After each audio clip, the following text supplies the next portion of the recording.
বিসমিল্লাহির রহমানির রহিম। আমি এখন রয়েছি জাহাঙ্গীরনগর বিশ্ববিদ্যালয়ের এই ওয়েবসাইটে। এখান থেকে আপনারা যেভাবে অনলাইনে আবেদন করবেন সেই টিউটোরিয়াল আমি দেখাচ্ছি।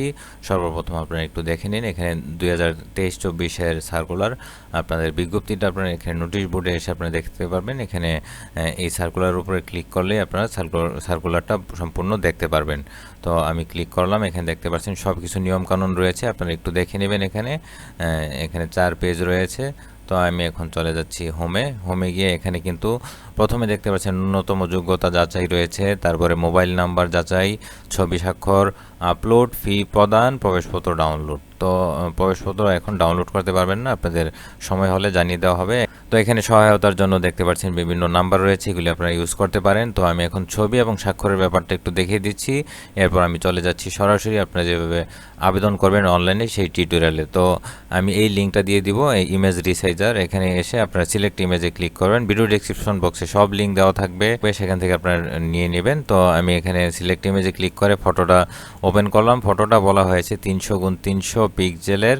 এখানে 300x300 দিবেন। এই লক অ্যাসপেক্ট রেশিওটা উঠে এখানে 300, এখানে 300 দিয়ে এখানে স্ক্রল করে নিচে নেমে এখানে কিন্তু পিক্সেল রয়েছে দেখতে পাচ্ছেন। স্ক্রল করে নিচে নেমে এখানে 100 কিলোবাইটের ভিতরে বলা হয়েছে 90 দিয়ে দিবেন। 90 দিয়ে এখানে ক্লিক করে জেপিজি দিবেন। জেপিজি দিয়ে রিসাইজ ইমেজ একটা ক্লিক করবেন, আর আপনাদের ছবিটা স্কোয়ার মাপে ক্রপ করে নেবেন, মোবাইল বা কম্পিউটারে ভালো হবে। তো ডাউনলোড ইমেজে দিলে আপনাদের ইমেজটা রেডি হয়ে যাবে এবং দেখতে পাচ্ছেন হয়ে গেছে, এটা আপনারা ইউজ করতে পারবেন। তো একই রকম স্বাক্ষরটা আপনারা যেভাবে করবেন একটু দেখাচ্ছি। দেখতে পাচ্ছেন স্বাক্ষরটা এখানে সামনে পিছনে একটু জায়গা রেখে ক্রপ করেছি, উপরে নিচে আপনারা জায়গা রাখার প্রয়োজন নেই, সামনে এবং পিছনে একটু জায়গা রেখে আপনারা ক্রপ করবেন। করার পর মোবাইলে বা কম্পিউটারে ক্রপ করে নেবেন। নেওয়ার পর এখানে সিলেক্ট ইমেজে ক্লিক করে এখানে আপনার স্বাক্ষরটা ওপেন করবেন। স্বাক্ষরটা আপনার কলমে কাগজে সিগনেচার করে ভালো করে ছবি বা স্ক্যান করে নেবেন। করে এখন এখানে লক এক্সপেক্ট রেশিওটা উঠে এই করে 300 হবে হোয়াইট এবং হাইট হবে 80 দিয়ে স্ক্রল করে নিচে নেমে এখানে 60 কিলোবাইট বলা হয়েছে, 60 অথবা 50 দিতে পারেন। এখানে 50 বা 60 দিয়ে দিতে পারেন। এখানে জেপিজি দিয়ে রিসাইজ ইমেজে দিয়ে একই নিয়মে জাস্ট একটু আগে পিকচার যেভাবে ফটোটা যেভাবে করেছি দেখুন, ডাউনলোড ইমেজে দিলে আপনারা ডাউনলোড করে নিয়ে নিতে পারেন। তো এই দুইটা আপনারা ইউজ করতে পারবেন। তো এখন আমি চলে যাচ্ছি আপনাদের অনলাইন আবেদনে, সঙ্গে থাকুন। তো এখন ভর্তি আবেদনে আমরা ক্লিক করব। এখানে ক্লিক করার পর এখানে আপনাদের উচ্চ মাধ্যমিকের বোর্ড পাশের সন এবং রোল নাম্বার দিবেন। উচ্চ মাধ্যমিকের, ইন্টারমিডিয়েটের নিচে আসবে মাধ্যমিকের বোর্ড পাশের সন এবং রোল নাম্বারটা দিয়ে দিবেন। দিয়ে দেওয়ার পর পরবর্তী বাটন রয়েছে, এখানে পরবর্তী ধাপ, এখানে আপনারা ক্লিক করবেন। আমি করে দিলাম।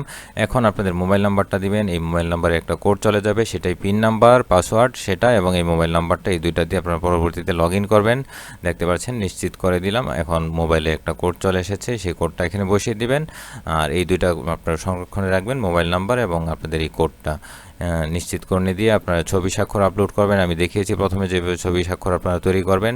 এখানে ছবি নির্বাচনে ক্লিক করে ছবিটা ওপেন করে দিয়ে দিবেন, স্বাক্ষরটা ওইভাবে দিয়ে দিবেন। দিয়ে দেওয়ার পর সংরক্ষণে ক্লিক করে এখান থেকে যে কোনো আপনারা ইউনিটে আবেদন করতে পারবেন। ফি প্রদানে ক্লিক করে প্রশ্ন বাংলা টাইপ করে নিলাম। সূর্য পেতে ক্লিক করে নিশ্চিতকরণে ক্লিক করতে হবে, আমি করছি এখন। করার পর এখন চলে আসবে পেমেন্ট। এখানে দেখতে পাচ্ছেন বিকাশ নগদ উপায় রয়েছে, আমি নগদে পেমেন্ট করব। নগদ ক্লিক করে দিলাম। দিয়ে দেওয়ার পর নিচে পে নাও রয়েছে, পে নাও বাটনে ক্লিক করতে হবে। আমি এখন পে করছি। এখানে দেখাচ্ছে টোটাল 900 এবং 10 টাকা 8 পয়সা রয়েছে। 910 টাকা 8 পয়সা পেমেন্ট করতে হবে। তো আমি এখন নগদ নাম্বারটা দিয়ে প্রসিডে ক্লিক করলাম। এখন নগদ নাম্বারে আমার একটা ওটিপি কোড চলে যাবে, কোডটা এখানে বসিয়ে দিব। দিয়ে দেওয়ার পর আবারও প্রসিডে ক্লিক করব। করার পর আমার নগদের পিন নাম্বার দিয়ে দিচ্ছি। দিয়ে দেওয়ার পর প্রসেসিংয়ে দেওয়ার পর দেখতে পাচ্ছেন মানি রিসিপ্ট চলে এসেছে, ডাউনলোড করে নেবেন। পরবর্তীতে আপনারা এখানে লগ ইন করে আপনাদের মোবাইল নাম্বার এবং সেই পিন নাম্বার দিয়ে নতুন কোনো ইউনিটে আবেদন করতে পারবেন এবং প্রবেশপত্র ডাউনলোড করতে পারবেন। তো এখন আপনারা অন্য ইউনিটে যেভাবে আবেদন করবেন, শিক্ষার্থী লগ ইন, আপনাদের যে মোবাইলে যে পিন নাম্বারটা চলে গিয়েছিল সেই পিন নাম্বারটা এই করে দিবেন, আর এই করে আপনাদের মোবাইল নাম্বার যেটা দিয়ে আপনারা আবেদন করেছিলেন দেওয়ার পর লগ ইন করে আপনারা আপনাদের নতুন ইউনিটে আবেদন করতে পারবেন এবং প্রবেশপত্র ডাউনলোড করতে পারবেন। তো এই পর্যন্ত ছিল আজকের ভিডিও। সবাই ভালো থাকবেন, সুস্থ থাকবেন। আল্লাহ হাফেজ।